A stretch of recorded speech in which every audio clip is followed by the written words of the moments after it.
Big Mecha. Hello, everyone. Welcome to another chilling adventure of Big Mecha! but not huge. Today, I have my special guest with me, Wilhelm. Say hello, Wilhelm. Well, hello, Wilhelm. Will, how have you been? I know we haven't talked in about a week. Oh, pretty good. It's still hot enough to boil an egg in the shade, but other than that, pretty good. That's a way to describe it.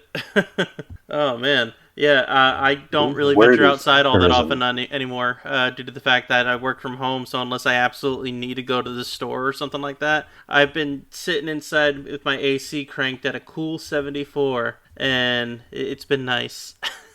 So you're the reason the power grid keeps breaking. No. A monster. It goes out for other reasons beyond me. Let's, probably mecha reasons, but I don't know. I can't really tell you. Secret government robots. So before we get into today's show proper, have you been watching anything recently? I'm gonna be totally honest. I've really been enjoying watching Brooklyn Nine-Nine, which is entirely unrelated to Mecha, but it's really fun. Yeah! It is. Yeah, that's a great show. My wife watched what was on Netflix, which as it turns out is not even all of it. But she watched all of it, and so I've just been watching, and then she'll be doing something else because she's seen all of these episodes for it. Wait a minute, but so it's really Netflix fun. doesn't have the entire library for it? They only have up to season 4, so they're missing I think almost 3 seasons or something. Remind me to message you after we're done recording, because I've got the entire collection on my Voodoo. Oh, score! We can watch it on there, good quality. Hell yeah! The other thing we were watching before I really started enjoying Brooklyn, we were hopscotching from that to Archer. As long as she's having from the beginning. Oh, it's fucking still great. It's so funny. You know the weird part? You know what I noticed last night? We were watching Brooklyn. They did B-roll for the outside of the building for the precinct, and my brain went, "Oh my god, that's Archer's building." It is. It's the same building. I was like, Jesus. And fun fact for anybody who's as old as we are, because we're talking about a kids show from back in the early 2000s. Oh yes. The person who created Archer also ended up doing C-Lab 2021. So there's a lot of different connections on there between the different shows. And that is not Mecha, but I want to watch that again. Oh yeah. And what's even funnier is that they actually dedicate an entire mini arc in Archer to C-Lab, or I think they actually have it as they do. It's the captain of C-Lab. I think it's the captain. Yeah. Well, it's not the same actor because, sad news, the voice actor for the captain on C-Lab 21 passed away before the show ended. Oh, yeah. And they kept the character alive and did not give it any speaking lines because they did not want to recast him, which I respect and I appreciate. But they kept the character around for that last season, and that's why he just kind of goes silent for several episodes without talking. I actually need to finish that show. I think I've only ever watched the first 2 seasons. There's so much Adult Swim content I never went back to watch because at the time it was airing, I was all over the road, and then it's I finally go to watch it when I'm older, and it's okay, how do I even watch this? Because it's not widely available anymore. At one point, it was hosted on Adult Swim's website, and now that's gone because Cartoon Network's kind of just the worst. Oh, well, not just Cartoon Network, but WB. Let's leave it at WB. Well, that's a WB thing? Yeah. Because parent company? Okay, yeah. That's just crap, because it's also all the cartoons, good luck finding them. They're on DVD, and that's about it. Well, they don't host them anywhere. Luckily, some of them are on, instead of being on Max, they're actually on Hulu now. Finally. But not all of them, and not even the full collections. But of course not. You can actually purchase a lot of them. I know that they had Courage the Cowardly Dog on Vudu at one point. I don't know if it's still there. They had, obviously they have Samurai Jack, but that thing's been marketed to hell and back. And they're actually re-releasing all of Dexter's Laboratory as a Blu-ray release soon. So we might actually get to see that, on regular streaming services if it's not out already. So if that does well, I would venture to say that they might go to some of the others too. Courage, Johnny Bravo, Cow and That would be Chicken. nice because Some I of would the like to see a full collection of Grim Adventures of Billy and Mandy because we only ever got the first season. I would love to see a full collection of Courage. That's one of the shows that I really like the way that one did And it needs funny, to include dark the humor, but Scooby-Doo movie. it's a cartoon. Yeah, it's essentially like an acid trippy version of Scooby Doo. Like, what if Scrappy Doo had severe PTSD and anxiety, and that's Courage? I mean, well, no, And then back it's that up the because whole that's technically show. just the first Scooby-Doo movie, a live-action movie. Well, that and he's the villain. Oh, I'm sorry. Spoilers. He was the bad guy. Spoiler territory, my ass. I don't know, man. Somebody's gonna be like, you bastards. Yeah, I'm a How power dare you girl. spoil? Puppy power, shut up. So I haven't really been watching too much, except I did just start binging the X-Files last week, and so now I'm That's a good currently show. watching the third season of X-Files. I will say the first season's a little slow.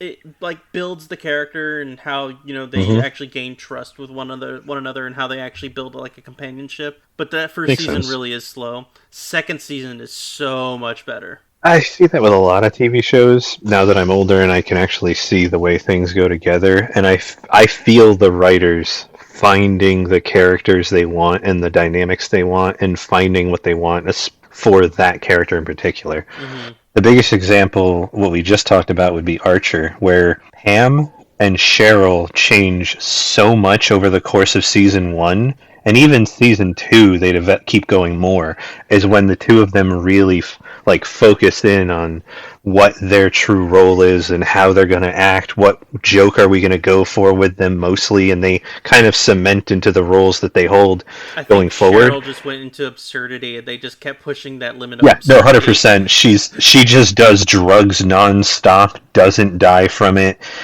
somehow does Her name's slightly Charlene more, at one point. Yep, country music star. They have Archer Vice, where they try to sell cocaine and fail for like an entire season. And the show just gets more and more insane and crazy. The other, I want to say 2 weeks ago or so, our roommate asked Katie, "What's Archer?" Because we were watching Archer. She's like, "Oh, what's this about?" And Katie says, "Oh, nothing." And I was like, "That's actually pretty accurate." Archer's not actually about anything. It's a character drama. Spies who all of are the characters. complete idiots. Yeah, it's them bouncing off of each other, and they're spies, so everything gets covered in a coat of paint to make it vaguely 1960s spy related, and then they throw in actual facts and real things from our world.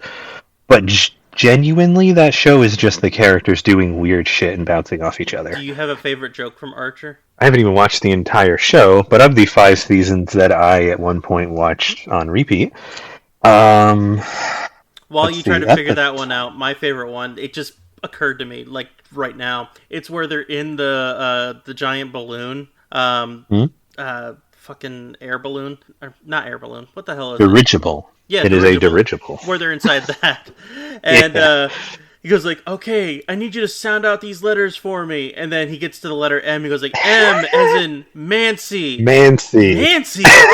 Who the hell says Mancy? And he's like, "Oh." And then I said, "Well, you would know. I can see why you wouldn't understand." And then he gets shot in the foot. So I will say, dumb.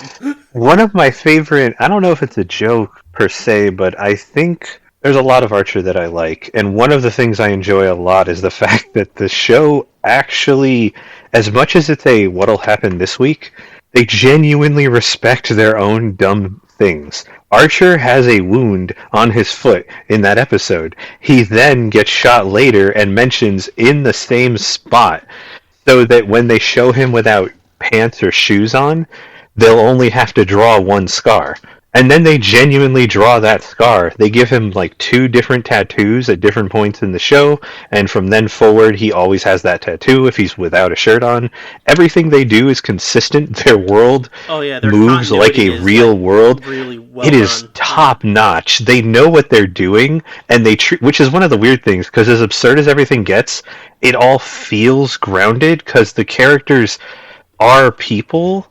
They're just weird caricatures while also being semi-grounded. And then they go off and they say the most heinous shit you've ever heard, and you're like, wow, wow. But they also will call each other out and be like, damn, really, mother? And Just she's the like, oh, tip. shut up. Fuck, And she fuck. throws back more fucking meds or alcohol. You're not my the show is- supervisor! That was a weird joke they tried to push, and I think it was. I want to say that one was forced. I don't It care. kind of got funny It hits. because It hits for me so hard. it hits. I think because Cheryl becomes more and more unhinged, and she starts, instead of just saying "You're not my super," she starts screaming it like a banshee. Yeah, she does. Yeah, she does. Yeah. Oh, Yeah. man, that entire cast is great. But speaking of continuity, sir, I think it's time for us to dive into this week's set of episodes from Medabots. What do you say? Alrighty then. I think because of how they're set up, I think we should do one and then kind of preamble the other two because there was actually a two-parter. Yeah, I think we can do that. So, this first one, man, alright, episode 7, Cyan Dogs Bites Back, is that what it was? Cyan Dog Bites Back, yeah. Alright. This episode is so silly and dumb. I love it. I did write down that at the very end, the ep was very funny, and it introduced some tech moments that you didn't really realize that could happen, which we'll dive into. Yeah, it's like Pokemon. They give you rules, but they're gonna play fast and loose because it's a gag anime. So don't go all like Star Trek, Star Warsy, and be like hard rules. No, this is a dumb joke anime. That being said, I felt like this was another filler episode. 100%. This is meant as even if I don't even know if Medabots was based on anything, but this is genuinely meant to be a kind of denouement. You have no high stakes, no nothing, and then the next two episodes make up for that by being a two-parter, genuinely getting into some cool stuff and bringing back characters, and it works as that here's your little low. Oh, that was fun and silly, and then you come back the next week theoretically, and you start that part one, and you're like, oh man, we're gonna cliffhanger this. Pretty much, yeah. I get that. So let's talk about what this episode is. This whole thing is basically about one of the... What are they? Are they in middle school or elementary? I feel like they're in middle school. So, I think that's a very good question. I think at most, like 6th grade, they are not teenagers. These are little kids. They are at most like 11, 12. Yeah. I think they're like 4th to 6th grade, 6th on the high end. Because I say that because they're genuinely drawn really tiny.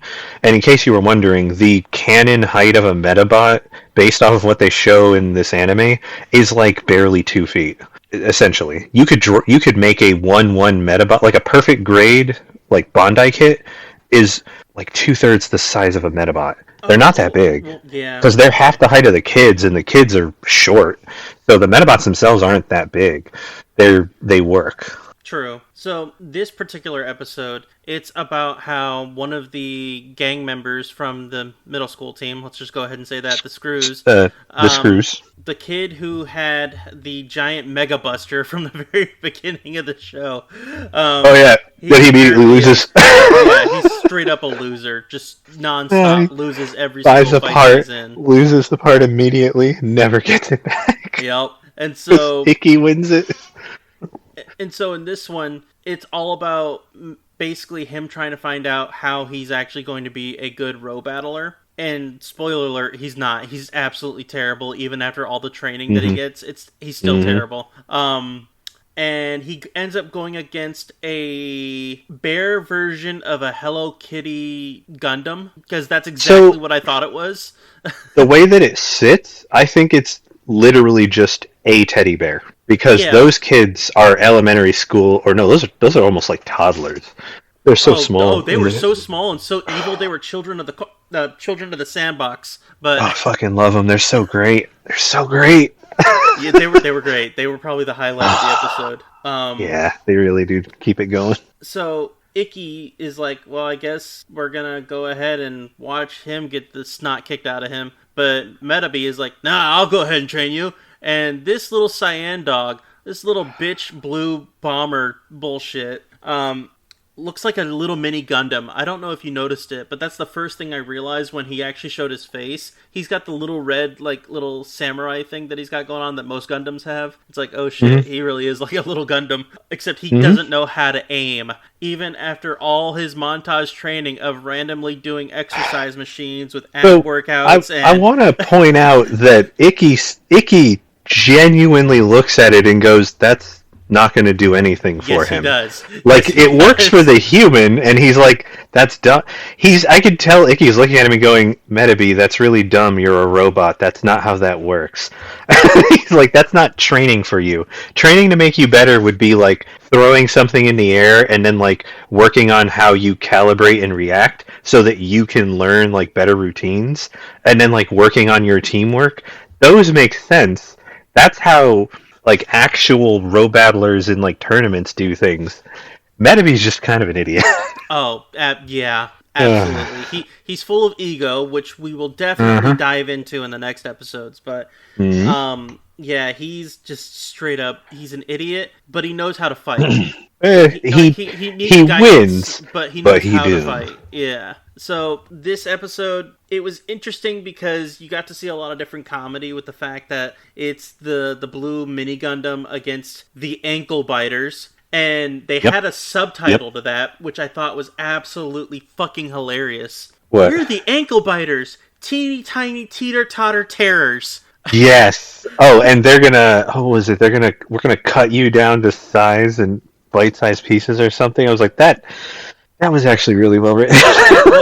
It was. Kudos so to the pure English. Like, that's pure dub, but kudos. That was very well put together. And like, there's just so many different things that were going on because this was strictly just like a funny episode. At one point, Spike, which is the name of the guy who owns Cyan Dog, which, by the way, Cyan Dog, what a dumb name. But we get even dumber names in the next episode, too. He's literally just Blue Dog, and yeah, but you'll also notice they do the Pokemon thing where all of the Medabots are just named after the armor they have. None of the kids gave them a unique name, which realistically makes no sense because most people would have renamed it.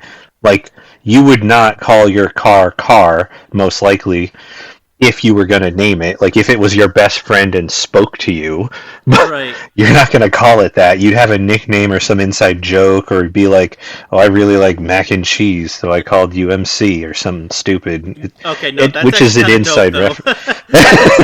Yeah, so it's like, you'd have something, which is why people will sometimes play Pokemon and then force themselves to nickname everything, because it makes it more fun and interesting. But it does the anime thing of call it what it is, so when we sell the toy, the kid knows what to buy. That's very true. However, case in point, he also has a medal that's inside Cyan Dog, and it's a freaking monkey medal. It's not even an actual dog medal.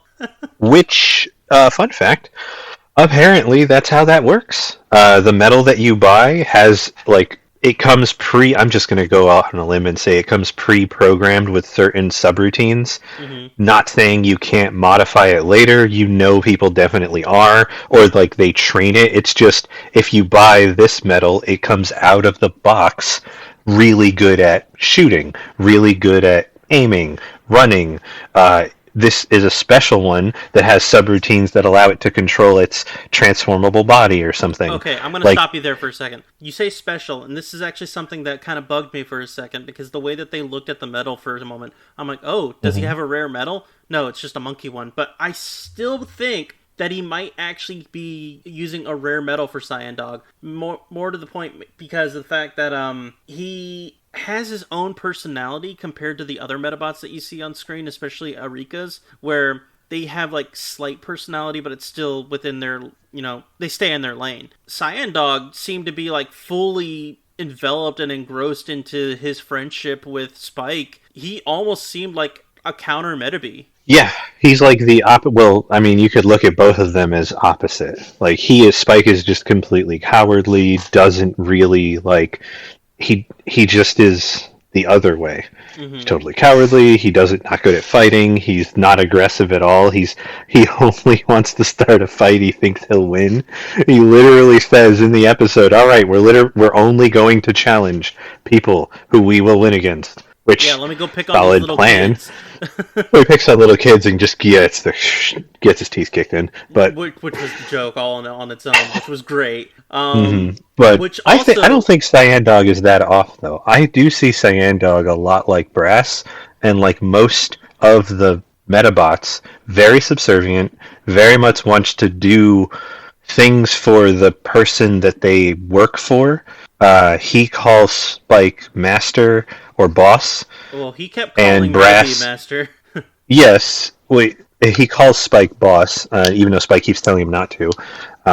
But you also have to remember that like Metabee is of course like 100% unique. He's basically a fully realized person stuck in a robot compared to all the other ones. But Brass calls her Miss Eureka every single time. So I see it very much as a lot of the personalities, especially when it has to do with dealing with people, they are pre-programmed to be subservient, pre-programmed to treat humans with respect, and to basically do whatever their owner tells them to.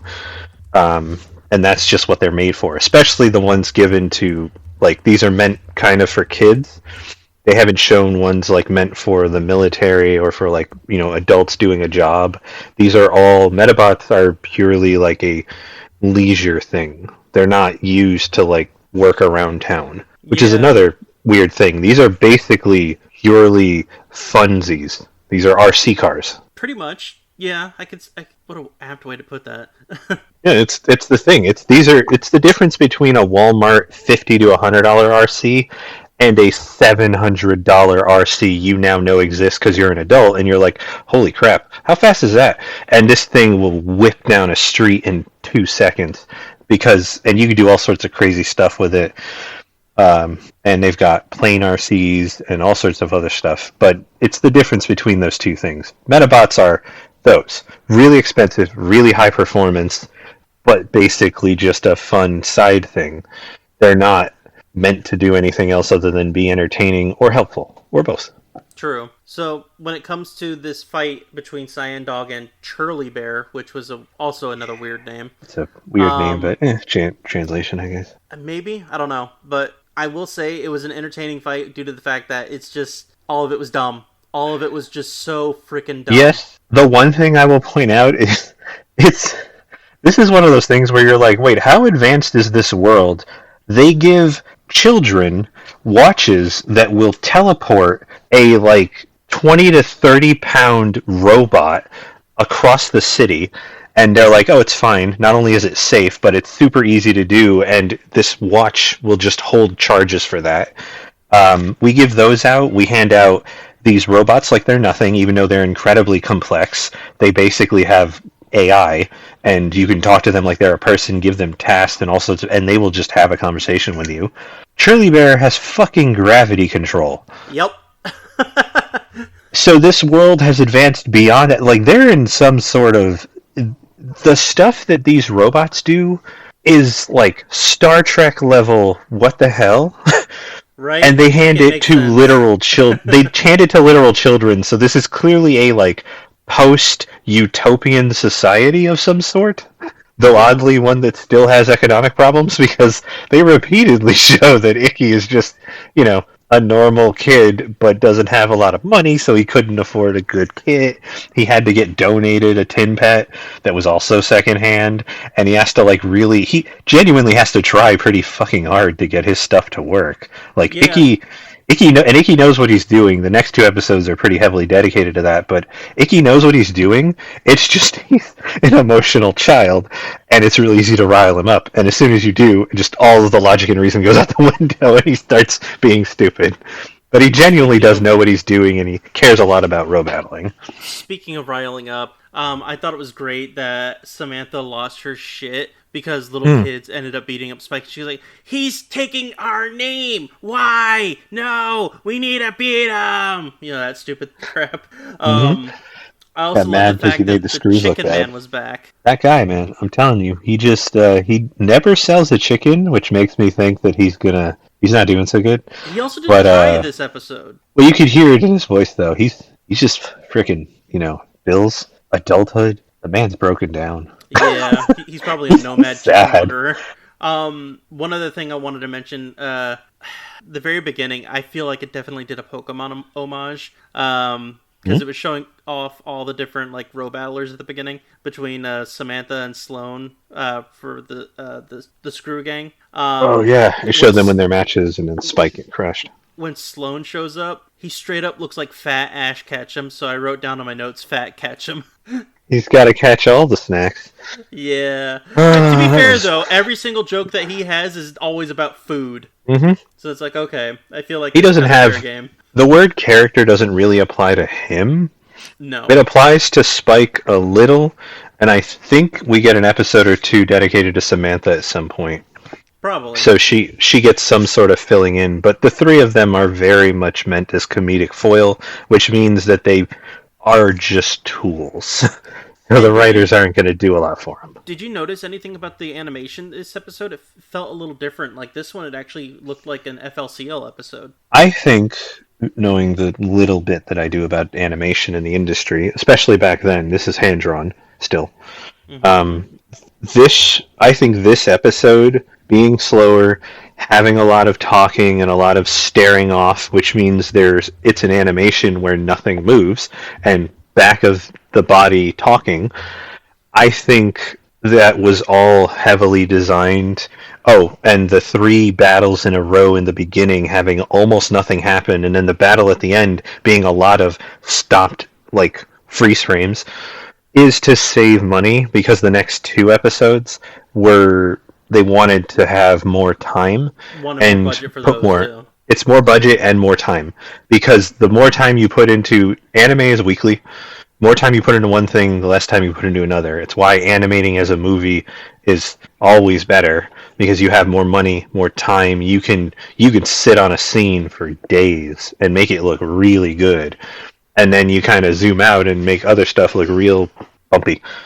So I think that's a good enough segue for us to get into the next 2 episodes. Why don't you tell me what episode 8 is about? So 8 is going to be part 1. You find out that there's this big row battle tournament happening, and Icky has a moment where he literally goes, "Oh, wait, I can enter that now." Because he has waited so long to have a Medabot that his brain was like, I really want to do that, but he didn't have the stuff. Mm-hmm. And then he's like, oh, wait, I can actually enter that. Like, he's not even thinking, oh, I might win. He's just thinking, oh, wait, I can actually, like, be a part of this. This is one of those things I get to do now. And he genuinely gets excited. But he also, which is, again, one of those things where he's got the Ash Ketchum main character thing going where, yeah, he could be real dumb, but he does care, and he's not stupid. He just sometimes gets very impulsive and emotional. So he asked genuinely, huh? No, I said, yeah, that sounds about right. Yeah, he genuinely asks Henry, hey, tournament's coming up and I actually want to enter. What would you recommend? Like, is there a build or parts, or like what should I focus on? Like, what do I even do? Because he's just completely lost. And Henry gives him very genuine, essentially middle of the road. He's like, to be totally honest, you have had Medabots for a while. You should do a full maintenance on him. Pull him completely apart, clean everything, fix anything you see, really put him back together. That way, when you're in the tournament, it's incredibly stressful on the Medabot to be in the tournament, and that'll give him the best foot forward for it. Now, because, and right again, for a second. When Henry ended up actually talking about this, he got kind of sneaky about it and saying, "Oh, maybe you should go ahead and put Medabots' medal in, another, tin or whatever. Here, go ahead and use this one." I honestly thought that was bait, so he could find a way to steal the medal at one point. So I remember the way that he ended up looking at that. I remember when you were going back and forth, like episode 3, I think, and 4, when we were talking, you were going back and forth on, like, is Henry essentially a villain, or is he just there? Mm-hmm. Henry, at this point, has developed, like, he's known Icky for years, and Icky has the medal, but this is where you kind of see Henry sort of backseat the trying to get Medabots' medal, and he kind of just goes back to seeing Icky as this kid who always hangs out at his shop, who he's known for a while, and who just really likes Medabots.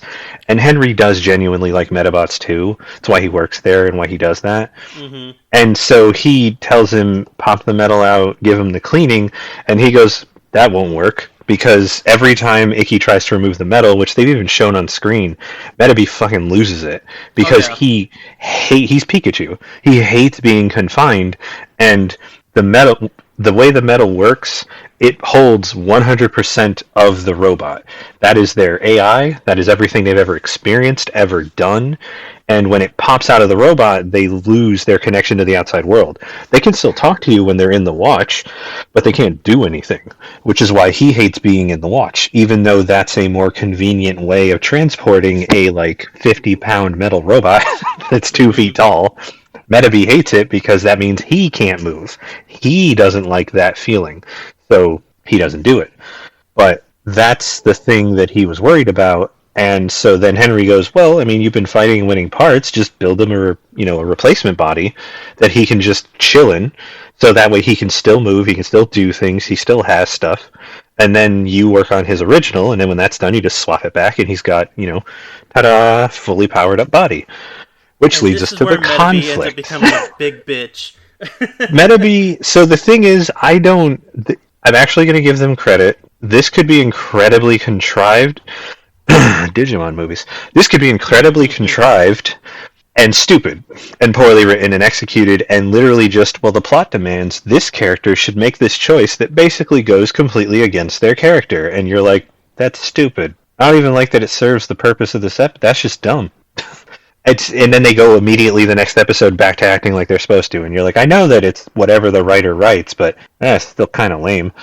They don't do that here. Metabee genuinely is this hard-headed, stubborn, egotistical. He has repeatedly shown that he is totally fine just being on his own. And if he pisses off Icky and he were to... in between episodes, they've gotten into fights and Metabee has just walked out of the house and then disappeared for 2 hours. Oh yeah, he's the abusive boyfriend. Basically. It's an incredibly toxic relationship, but they're also both children, essentially. Yep. So it's of course their emotions are crap and they're not good at dealing with them. But this doesn't feel contrived when Metabee blows up. He gets real mad. He smashes the replacement body and the tin pet, and... then before Icky can even tell him, I was literally just making you a spare body, being considerate and nice, Metabee explodes, yells, and then walks out of the house and is like, I don't need you, and he leaves. Because Metabee is like that. They have shown him to be that stubborn, that hard-headed, and that's the central conflict for this episode and the next one, which leads to, in my opinion, it's slight character growth for Metabee. I don't know if it'll stick around because I don't know if they bother. But they kind of do a growth thing for Icky. I just don't think, personally, that he really did anything wrong. Metabee's kind of just an asshole. Metabee's just a shitty person. No one ever calls him out for it and goes, hey, stop being a dick all the time. Yeah, sure, he got you and you're his Medabot and you two work together in fights, but you're just an asshole all the time. He does stuff for you, he cares about you, and you just shit all over his lunch every day. And it's you could be nice to him more than once every 3 months. It's you're not okay. A meta fighter, you're a meta failure. Yeah, exactly. And it's dude, and the other stupid part of that, which, again, it's not contrived, Metabee just is this much of an asshole at this point. Mm-hmm. Metabee is that stubborn that he would rather lose on his own than admit to the fact that Icky genuinely does give him good advice and good coaching so that he does better in fights. Because the way that Medabots work, they have a ton of autonomy, even the normal ones. The most basic Medabot has a ton of autonomy in a fight. And when they hold up their watch to talk directly to the robot, so no matter how far away and what's going on, the robot will hear them, it's the same relationship as an MMA fighter, a boxer, any fighter and their coach. You are coaching the robot. You are telling it, hey, I've seen them doing this pattern, try this. Hey, remember when we did this? Try this out. That's the relationship they have with the robot. It's coach or trainer, well, coach slash trainer because you're both, and fighter. That's your relationship. You purchase a fighter, they go fight, and then you give them a bunch of tactical advice, data, and all of this from the outside, which you do for two reasons. One, you're not in the moment in the fight, so you can concentrate on that. And two, you get to like sit back and think about all of this and analyze it from that position, playing the role of guy in the chair. Now, barring all that, did you notice there was a little bit of foreshadowing from the very beginning of the episode? How so? So you remember that beginning fight between the dumbest fucking name possible, Red Matador, who is blue. It's red because bullfighting. I get it. Did you notice that he had 4 legs? So he was basically a horse? Yes. Or like a centaur kind of thing? But I was still focused on the fact that he was primarily blue. Yeah, yeah. And War Bandit. War Bandit has the same head type as Similodon. No. Yeah, it's got the same visor and everything. The only thing that's different are just the things that are like standing out like hair pieces. Yeah, Similodon's head looks like a beetle, and War Bandit's head looks like a headdress. You're arguing semantics there. They both have the same headpiece. Fine. I would say that's just a design side effect. When you design in the same style, certain things will look similar.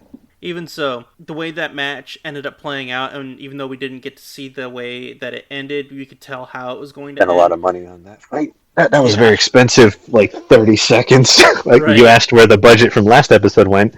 The first 2 minutes of this one. So, just to piggy off of that real quick, Ikki's name is Tenryo, right? Mm-hmm. How much is Tenryo in American dollars? I'll tell you right now, because I already Googled it. Like when that aired, or like now? I'm just saying right now. You know how much it is right now? I don't know. Roughly 13 cents. I don't remember if they still use Ryo, because they use yen, but I was pretty sure it was just yen. Yeah, well, even so, it's roughly 13 cents. So basically, Ikki's name is Ikki Dime. Or Tenpenny. Or Tenpenny, exactly. Which was a genuine surname at one point. So. It was. So, anyways, back to the fight. So, I felt like that was like a good foreshadowing between the fight between Medabots and Similodon. Because then solid. That was solid how they opened with that, and they're like, now that you've seen essentially the highest level available, where adults who are really good at this and draw a crowd, which, by the way, 100,000 people is still a massive crowd for one fight. That's a lot of people watching. Yeah, that's a ton of people watching one fight between two fight. Well, theoretically a tournament, but that's still a ton of spectators. That's a lot. Oh yeah. So, Medabots make money. Like that's a thing. Both of those guys make their living doing this. So.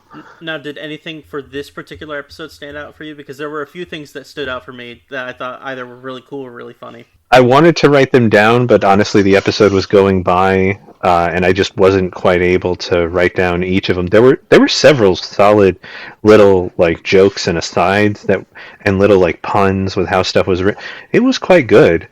What stands out to me? I was going to say it's good, but for me, the episode as a whole moved a little slower compared to the second part. The second part moved a lot faster.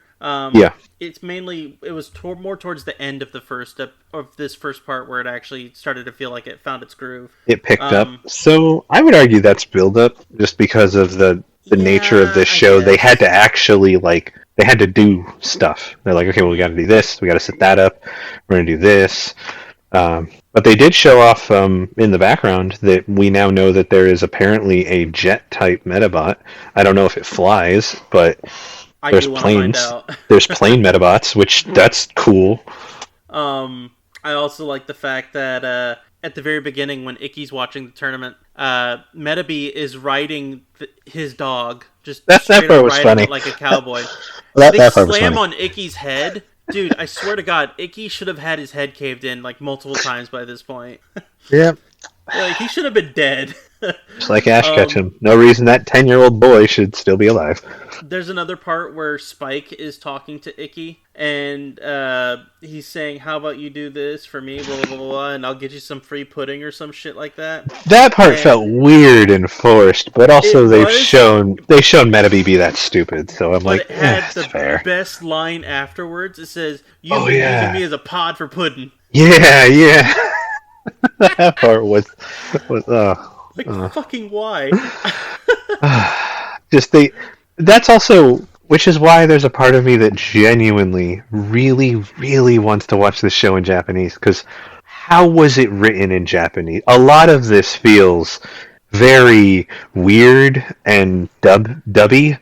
especially for the time period it was written. Like nowadays people will get mad about certain choices, and it's not to say they're not essentially artistic choices and everyone has an opinion, Oh, but my favorite joke is in the next episode. Like, I straight up, I will go over that in a minute.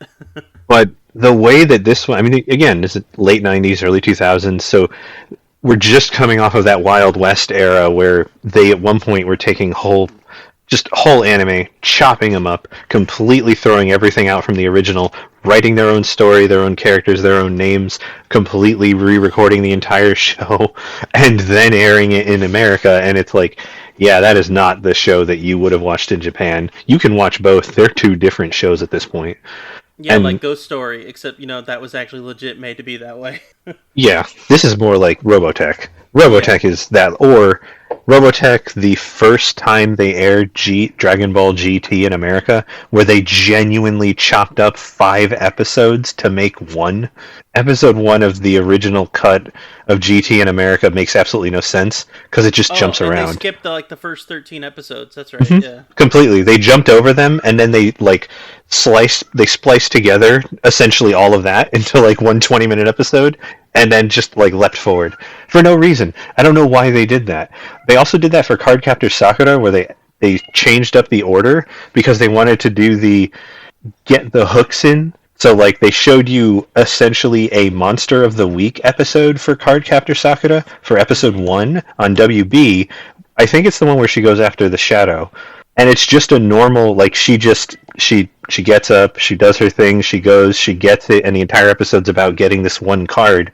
But there's absolutely no preamble. There were no episodes before that. You have no idea who she is, why she has these powers, where they came from, what's going on. It's all just conjecture. And then like episode 2, I think they leapt back and like showed her like getting stuff. So it's that era of TV and that level of rewriting.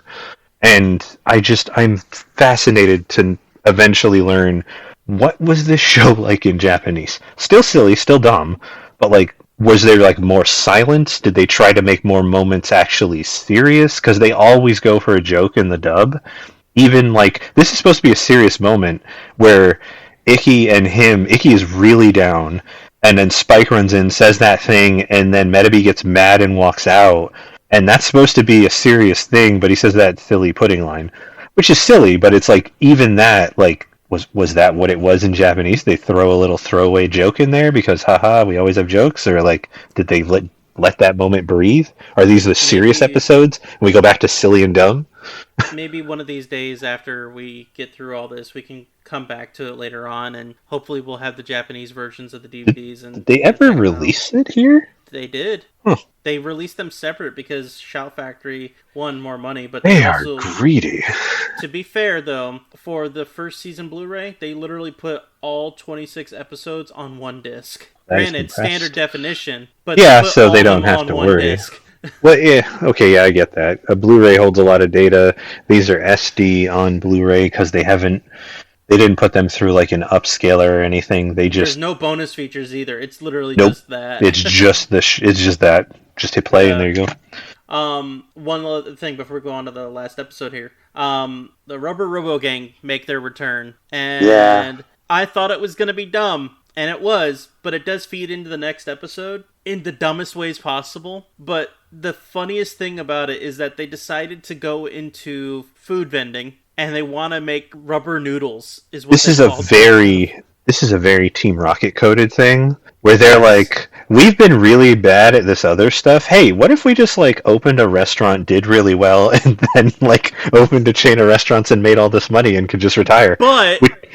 But then the little baby one says, "Hey, how is this evil?" And they respond by saying, "Oh, have you actually tried the noodles?" That was a solid joke. I remember genuinely going, "Oh, that's a good one." So either they're shit noodles or they're really spicy. Yeah, I will say, goodness. So this one ends with, to wrap up. This ends with Icky and Medabi coming through the tournament. They still win because Medabi's really good, even though Icky has basically done nothing for him the whole time because Medabi's ignoring him. So Medabi literally has Icky because the rules essentially say must have human. So Icky just stands there. So in a modern setting, I would have done this differently. I would have had Icky genuinely, like, for the first match, have the watch out like he normally does, and then I would have animated him with his hands in his pockets, clearly doing nothing and just looking like sad for the rest of the episode, including the fight with Similodon, where he just puts his hands in his pockets and he just looks kind of sad, and he starts trying, and then like halfway through he feels bad, and he pulls out the watch to go yell at Medabi, and Medabi's like, "Shut up, I don't care," before you could even like get the watch up. There are ways you could do that differently to really sell the fact that Medabi is that mad and truly does not care. That's also why I didn't understand why Koji was yelling at him saying you're throwing away the match, because it's like it's not him. Well, but that is because Medabi is that unique in their world. Literally no Medabot does what Medabi does. All of them act a certain particular way. Medabi is the only Medabot. Has also met Medabi as well. Koji didn't really meet Medabi. Okay, Koji's full of himself. That's right. Yeah, Koji didn't even notice that he existed. He might have heard Medabi say things. Oh yeah, 100%. He might have heard him say things, but he doesn't realize, because he hasn't been around them, that Medabi is essentially a human being who happens to be a Medabot. Like, Medabi doesn't need Icky to win a fight. Icky helps make him better, but Medabi could run a tournament. If it's not good enough, he could just run the entire tournament, win, and then come home with like the prize money, and then him and Icky go to the store afterwards while Icky does like a report or something. Medabi is that autonomous, he literally doesn't have to be there. That's not normal. That's not how Medabots work. So it's not just that they're doing the whole, he has faced Medabi to a stalemate, and wrecking Medabi in a fight doesn't make sense. The way that he won, and he's like, what the hell are you doing? Like, he knows that him and Icky and Medabi are kind of dumb, but he's like, they know how to fight. There's no reason I should have won that match, and even if I did win, I shouldn't have won that easily, because he did win easily. He literally just takes down both of the arms, and then he pulls out the disruptor, and Icky knows what that is and how that works, or maybe he didn't, but it doesn't matter. If Medabi had not ignored him the whole time, he would have stood some sort of chance, and he knows that. Koji knows that. Koji wants to fight. He's the rival. He wants you to fight you to be better. And since he finally found someone who can actually give him sort of a challenge, he's like, oh, you're not that bad. And then he wants to fight him again, and he found that as a throwaway. He's doing the Vegeta thing. He's like, shut up and hit me harder. Will, I got a question for you. Considering that, it leads into a second part, how does this first one end? Don't worry, I'll tell you. The ref jumps in and he goes, is it too late for it to be? Don't ask me! Mr. Referee. He truly is a treasure. I'm also curious, like, how he clearly is meant to be this dumb and over the top, even in, like, if you just watch the show muted, he's still dumb and over the top. So they didn't change much for him. He just is. See another he is Mr. Mr. At the beginning Referee. of the episode too, when they do the televised tournament. Mm-hmm. Because Mr. Referee is for their town. Somehow he magically knows when a fight's going down, and all you have to do is call his name like you are invoking a spirit, and he will appear. I bet you anything he's gonna just like show up as the final boss, and he's like, "I am God." No, it's just him in a white suit. JRPG logic. It's just him in a white suit. Hello, welcome, have a seat. So let's get into this final episode here. So this is part 2 of this interesting little arc here. We should probably do the end of the episode where he loses and Sumilidon wins. Medabee's medal gets ejected because Medabee actually loses that hard. It pops out, and that's the first time they've shown that ever happen. It also happened to Medabee, to Medabee, because Medabee was being so stubborn that he lost the fight, and 100% it knocked the body around to the point where it deactivates, pops in the medal, and it's sitting on the ground. And then Icky is just... He's sad despondent. boy sad. Despondent's a really good word for that. He's sad boy sad. Yeah. Man, this episode moved really, really fast. Like, from the very beginning, like, it's sad boy sad to all of a sudden, hey, now we're going up against everybody they here. Hit the gas. You hit the ground running. They're like, so, since we've introduced literally everyone who will be in the next episode to you, we're going to start this one off with the Rubber Robo Gang accidentally walking away with the medal, but not knowing whose medal it is, just picking it up and going, oh, neat. And so they do. And then when he's trying to steal it, it's just there. No. And they also haven't been consistently going. They're not Icky's like foil. They're not actually Team Rocket going after Pikachu and weirdly fixating. They are just doing weird evil plans around the city, and sometimes they bump into the main character. Yep. Usually when their plan actually happens to affect him. I think the idea is that in the background, like, they're doing stuff, and he has... so, like, they're doing stuff, and in the background, they will occasionally bump into him.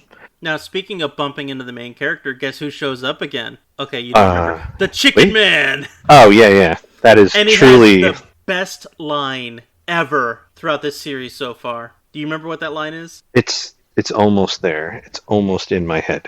I'll read it to you. So he's trying to give him advice, but then at one point he's like, you know what? I think what you really need is you need a chick in your life. What do you want? Big chicks, small chicks, fat chicks? Fucking dead. That part was really good. Oh, that part was really good. Oh my god. You get to see more of the principal in this one, and how I guess Icky's mom ends up calling in saying, "Hey, sorry, my son's not going to be in school today. He's out searching for his Medabot." And he goes like, "Oh no, no that worries. part, We'll go that ahead part and was send him his homework later." fantastic. I love that part so much. After he hangs up, he just looks up at the screen and goes like, "You know what? I'm a cool principal, not like those other principals out here." And then his Medabot's just sitting there and goes like, "Word." The Medabot saying word, and my brain was like, "Yep, this was from the 90s." Just that one line, like the fact that you put it in there to show how out of touch a character is. Oh, this is a 90s show. It was, but it was perfect. It hit on so many levels. It did. The principal is so just lovable and nice, and he just wants to be friends with everybody. What's everybody doing in this episode? Like, what are all the kids doing? They're out searching for Medabee's medal. Mm-hmm. They're Makes all sense. going around, and they end up going back to the park. It's already, what, is it nighttime or is it daytime the next day? I think it's morning the next day. So they showed it rain because character said now rain. Yeah, but they equals Batman rain. They do explicitly say when they go back to the tournament ground to look for the medal, they find Karen in a bush holding an umbrella, and then Erika looks at her and goes, "Have you seriously been out here all night?" And she goes, "Yeah." Yep. She just agrees, just flat. God, yep. Karen. And you're like, "Oh, with you?" I forgot Karen's a little weird, a little off." A little off, yeah, so but much. She's super nice. She reminds me of Penny from Ruby. Yes, basically, except Penny was a robot, and supposedly Karen's a human being. Yeah. I feel like Karen is the heiress for their world, too good for their world, and too good to exist. Too pure. Oh man, gonna be stabbed through the back, huh? Nah, she'll be fine. The kid show. Oh, whatever. Ease up on the spoilers, my friend. Why does Icky's dog know everything? Yes. First off, I love that, at least in the dub, they named him Salty. They did. It's a salty dog right there. It makes me feel salty because he's basically Lassie at this point. I know, he just shows up and he's like, "This way." It's like, what? I love that Erika goes, Icky, it was she is correct when she says this. Icky, it was raining. Medabots don't really have a scent, and even if they did, whatever he smelled like, they Salty won't be able to find because it was raining, so it's all washed off. She's not wrong. That's how scent works. That's why going through water, over water, or when it starts raining, it's hard for animals to follow because it washes away the stuff they're looking for. And it doesn't matter. Salty is salty. Salty knows. Salty's plot device. Dang right he is. There's a bloodhound right there. And then they end up getting to the Rubber Robo Gang's hideout, which, okay, now to back this up a little bit. The Rubber Robo Gang, they're busy celebrating the fact that they're trying to launch into this rubber noodle. Apparently they made a lot of money. Like, that's a fat stack, man. It really was. They were busy counting, and I don't know, what's this guy's name? Squidhead? I forget. I think it's Squidhead.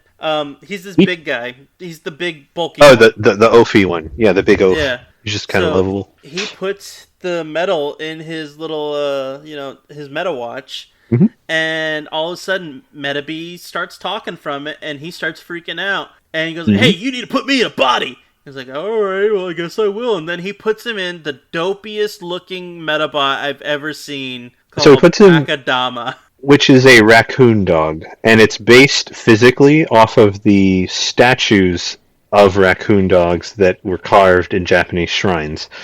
It is 100% just that as a Metabot. Yep. I actually kind of like that design, but, I like artifacts and statues. Oh, very much. And, yeah, Metabee, not his favorite. And so the kids, they're busy looking for him. They get brought to the hideout, and Metabee is already, thinking that he's going to fall in line with the Rubber Robo Gang and actually become full-on evil, because now they still have evil domination plans for whatever reason, and they want him to become a night shift manager for their new empire. I love that. No. That's what he could be upgraded to. He's starting as I think, supervisor, they said, shift and they're like, after a couple years, you'll work yourself up to night shift. Yep. I'm like, I can't believe that. The weird jokes they put in. Yeah, it was just like, you know what? I'm just gonna go with it. And Rolling then, so Metabee and the others, they get kidnapped, and lo and behold, the other kids, like the Screw Gang, they're also kidnapped because they were searching for Metabee's metal, but for nefarious reasons. Probably because they wanted it. They wanted it, but they also wanted to sell it. Well, because they can't control Metabee, that's not how that works. But they just wanted a lot of money. Because they know it's worth a lot of money. They know he's rare. So Icky's like, you know what? Alright, Metabee, whatever. Do whatever you want. And Metabee is told to, quote-unquote, eliminate them. I'm like, oh, shit. Okay. Robo Gang is going to sanction killing kids? Hold on. Let's just say, this episode escalates so fast, Metabee and the kids are all like, wait, I'm sorry, do what now? Yeah. Because they're like, you're going to hold us against our will? Yeah, we get it. But he looks at him and he goes, you know where we are, now you have to be dealt with. And they're like, I'm sorry, what? We're kids. What do you mean? Yeah. And then Metabee's like, wait, you want me to do what now? And it's like, he was like, you know what, just go ahead, do me in, I don't care. He was like, well, why don't you blah, blah, blah, blah, blah, like trying to, figure out if he's really going to do it or not. And he goes like, I was going to go ahead and fix you, I even got you that tin. That's when he does the whole explaining thing. He does what he should have done in the beginning. The entire time where Icky is telling him, you never listen to me, blah, blah, blah, you've never listened to me. And during that entire time, Metabee's like, oh my god, really? Wow, I didn't know. You didn't know that you weren't listening to him? Nope. He is that pig-headed. He genuinely never just gave a shit what Icky was saying, because he's like, if he cares, he tunes in, and if they happen to have their goals aligned, but other than that, Metabee is supremely selfish. Oh yeah. Phantom Renegade shows up, and it seems like at first that he's not being a tool, but it turns out he's just there because he found out that there's medals to be had. So, I have my theory about that. Well, two things. One, I really like his cute little personally branded throwing star metal things that he throws at people. They have a little R on them. Those are cute. He had those before. I mean, yeah, but it was different enough to where like you only saw it like once before, I think, Mhm. which was the first episode. Yep, he does. I'm assuming his job at his actual job doesn't allow him to buy a lot of those, so he probably doesn't use them very often. Probably, probably a buck and a half. I mean, let's be honest. He puts all of his money into explosives. Lots of True. explosives. Very true, and But- also medical fees because of his back. I do really love the one thing I really, really like is the voice actor they have for Henry. I'm pretty sure they picked him just for his laugh because it's so good when he's Phantom Renegade and he's laughing in the face of whoever he's against. I really like that laugh. Let's see who actually plays Henry. Give me just a sec. Behind the voice actors, Jamie Watts. That sounds vaguely familiar. Yeah, let's take a look. Most recently in a movie called Around the World in 80 Days. He's been in the Thomas and Friends TV show. Looks like it was a cartoon recently. He's been in Bakugan as multiple voice. Probably the monsters or secondary characters. It looks familiar. All these are different things that I had never heard of. A lot of them look like they're like American cartoon or maybe Canadian. Yeah, a lot of this stuff. He's in a Care Bears thing that came out in 2004. Whoa, that's old. Yeah. He was in Mega Man Legends 2 as the Guild Master. Oh, there's a deep cut for you. Right? That and Wow. that's Mecha related. There you go. Especially the Legends series specifically. Yeah, but yeah, this dude's been in stuff, but like nothing that you and I would generally recognize. Neat. No, But- I genuinely enjoy the way that laugh sounds. It's very mocking and confident at the same time. Yeah, like that. Yeah. But it's really good. I also like that. Yes, he showed up to steal medals, but he kind of did it to draw the entire Rubber Robo gang away from the main cast, so that they would chase him, waste all their time, and then Kind of saved the day, yeah. yeah, he genuinely helped them because again, the last episode in this one kind of established that at this point Henry has at least backburnered like stealing and selling Medabots, and he kind of just wants to help out these kids that he looks at as friends or like he's sort of older brothery, that sort of thing. You know that Tuxedo Mask meme where it's like Tuxedo Mask is there, he's like, and for that I bid you adieu. And then Sailor Moon looks up, she's like, you didn't do shit, and then he still just goes away. Yeah. That's how he normally is in most of the episodes. Yep.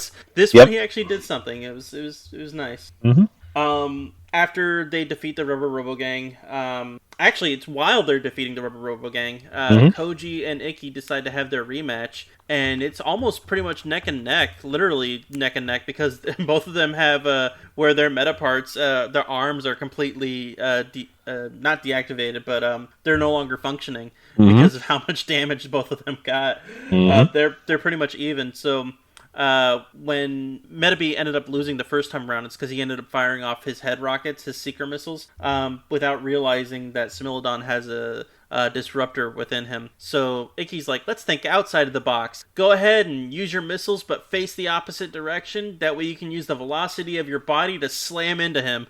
Okay.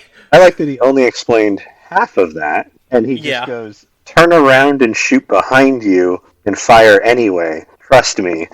And he's like, all right, I'll trust you, because they've had their growth moment where they're going to be more of a team. And he proceeds to get hurled through the air super fast.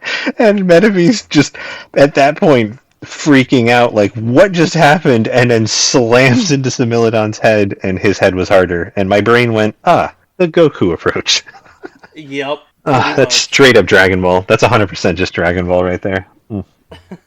But at the very end, we actually see Koji and Ikki like finally acknowledging each other as rivals, and I feel like that we're going to get some decent character growth out of both of them from now on. Yeah, I'm pretty sure they keep Koji around as quote unquote the rival character, and I think we get more interaction between them, and that it's Similodon and Koji versus Ikki and Metabee, and they're kind of like going back and forth and making each other better, and I'm pretty sure we'll get, bigger threats where they team up and stuff, and then just absolutely wreck the other side because they are both really good. Yep. Oh, I will say I really like the just momentary thing where they're running up the steps to the. I just want to point out they fought at a shrine.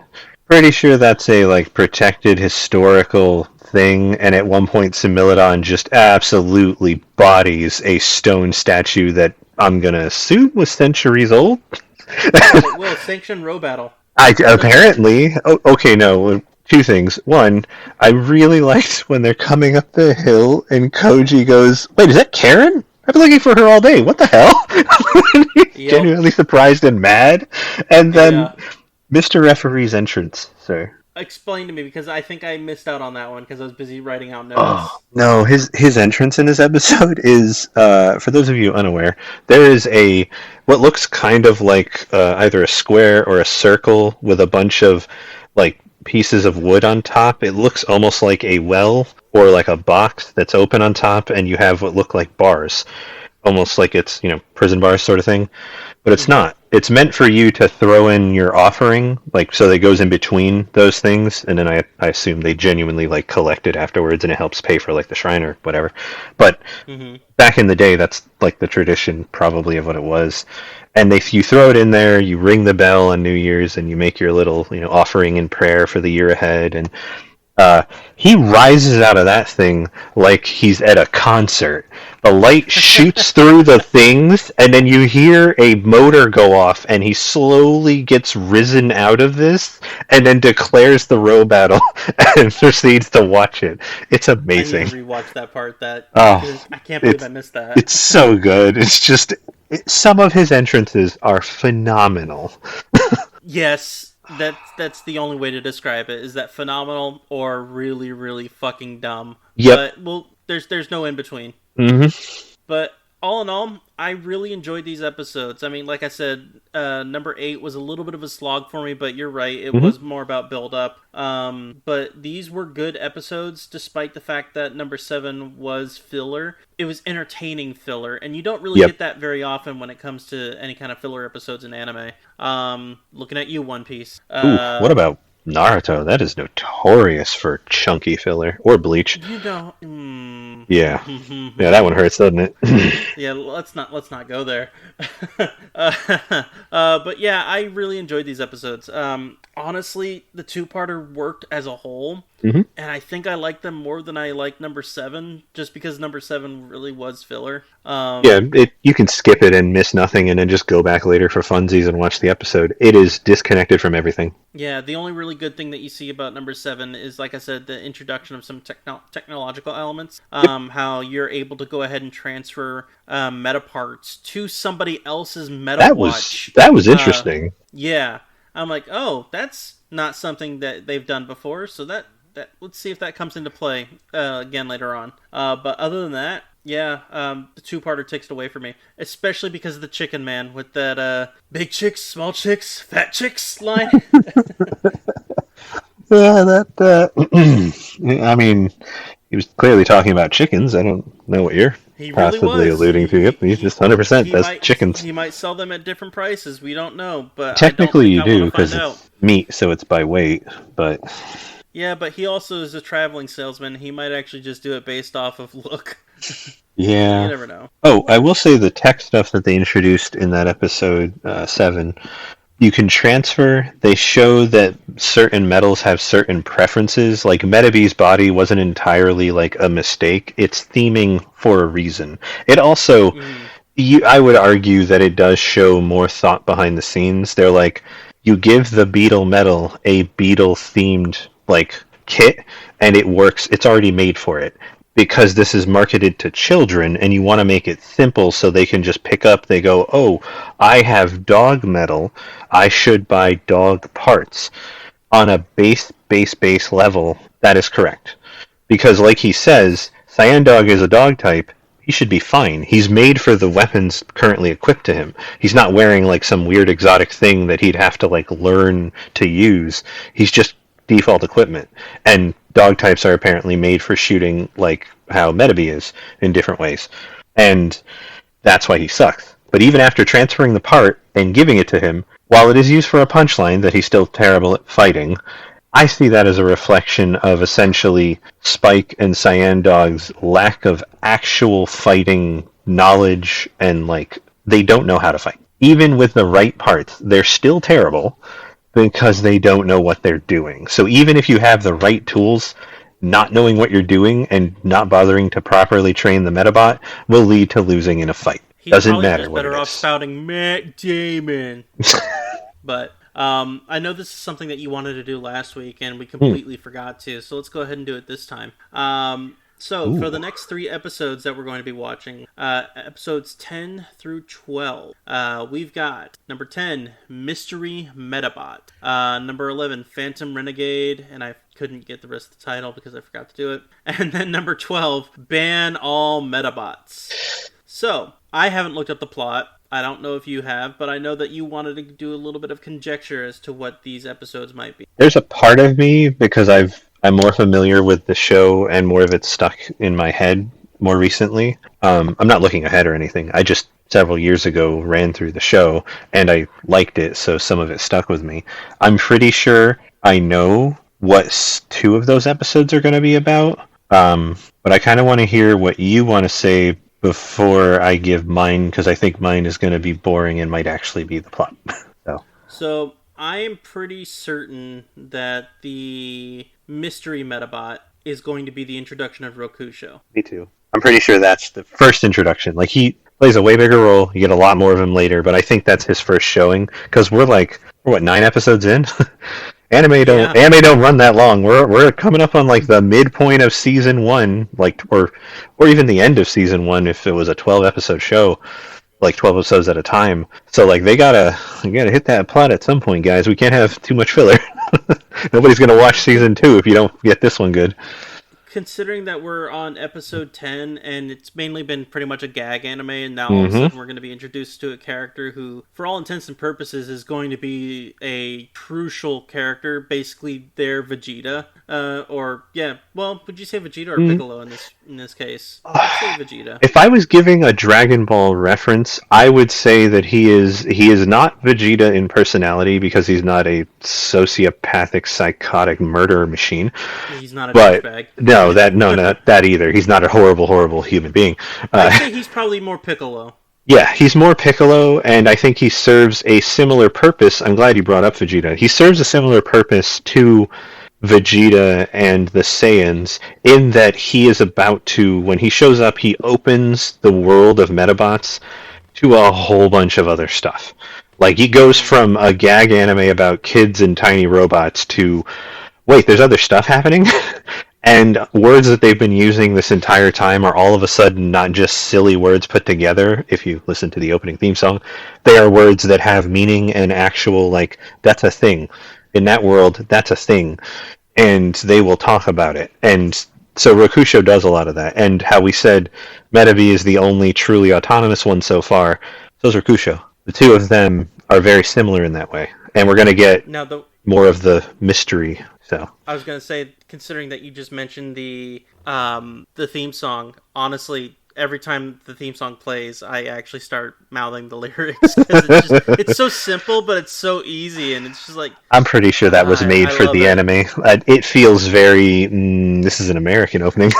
We got that guitar, they tried to Digimonify it. It's just clips of the anime. And as soon as I look at it, I'm like, this is just fast edits of the show.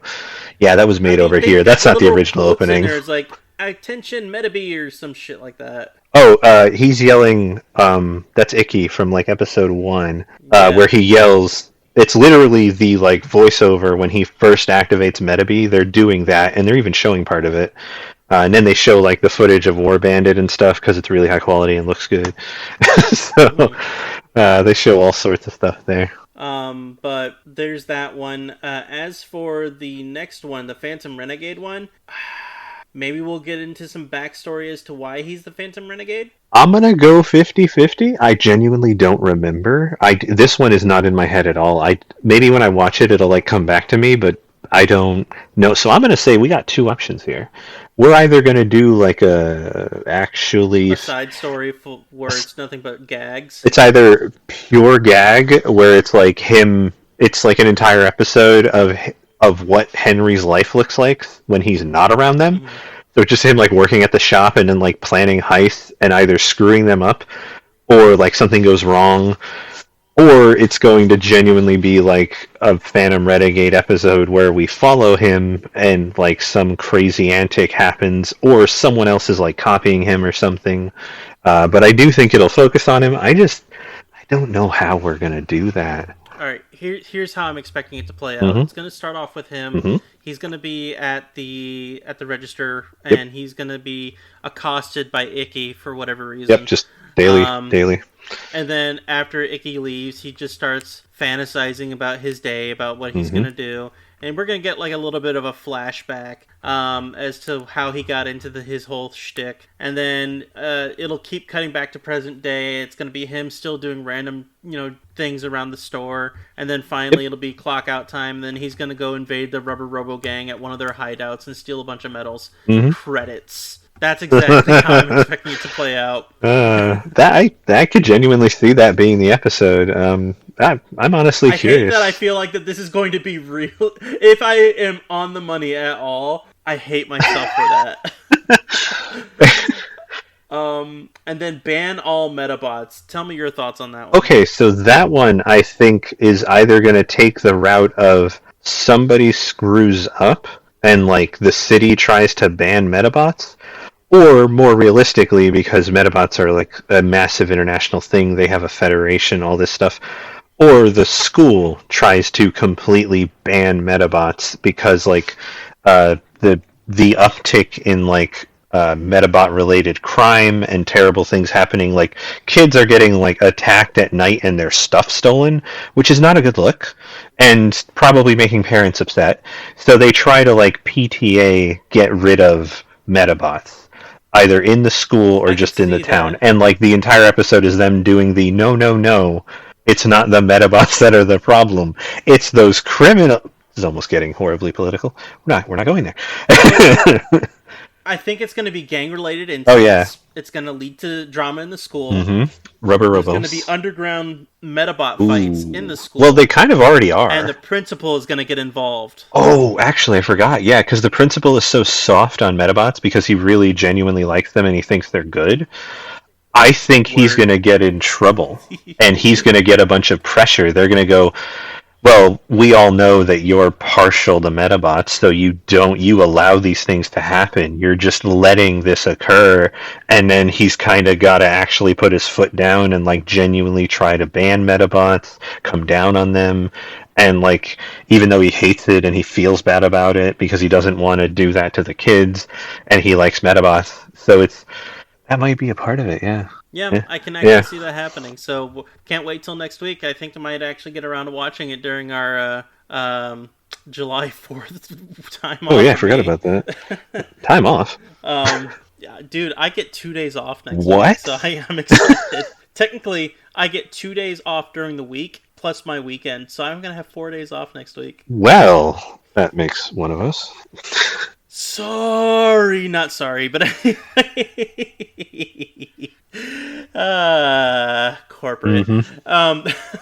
So that's all that we've got for this particular episode. We are going to continue doing this. Eventually, I do want to try and get some a monthly gaming thing set up. So I think once I get more episodes out and I get more people interested, then maybe we'll go ahead and try to get that set up. I think maybe about once we hit the halfway point for Medabots Season 1, I'm going to shake things up a little bit by doing some specials here. I know I previously talked about it with you and David, but I want to try maybe doing the Transformers movie. Yeah, Transformers movies, or those weird things that I found the other day on Tubi that I didn't know existed. Or that, yeah.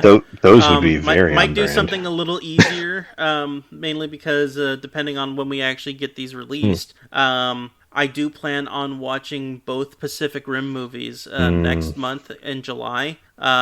So depending on when we get these released, I might say let's do the Pacific Rim movies instead of Transformers. I'm totally down for, honestly, either of those. Pac Rim is phenomenal.